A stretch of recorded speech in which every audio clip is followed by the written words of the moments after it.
In this video, we'll be going through a division problem of two large rational expressions.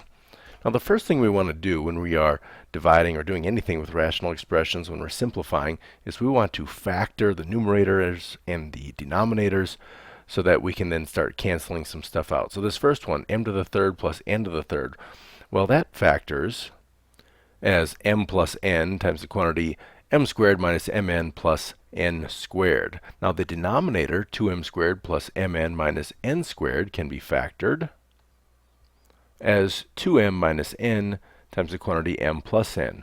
Next we have divided by all of this stuff. Well, on this same step, I'm going to turn this into multiplication. Remember, when you are dividing fractions, you multiply by the reciprocal. So multiplied by the reciprocal. So we're going to turn this upside down.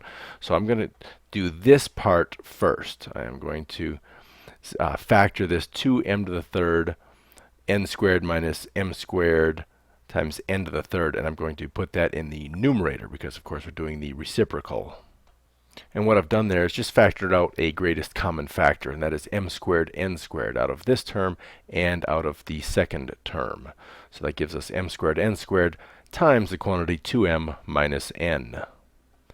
Now we've got this large numerator, which will become the denominator, m to the third times n minus m squared n squared plus m n to the third. And the first thing we're going to want to do is factor out a greatest common factor again, which gives us mn times the quantity m squared minus mn plus n squared. And this problem is, I will say it, a little bit ridiculous because it's just really kind of an idea of just seeing how much you can take there, how much you can do without making a mistake, and that's okay.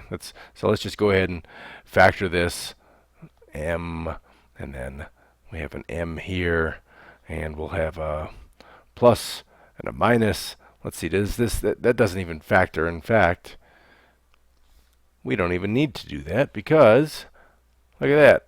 This cancels out with this one. So great. Good, we don't have to factor that one. Now let's see, what else can we cancel out? This one and this one. Nice.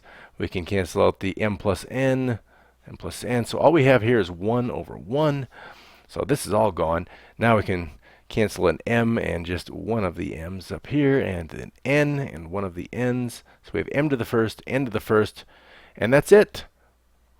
mn over 1, or just mn after all of that. I hope that helped.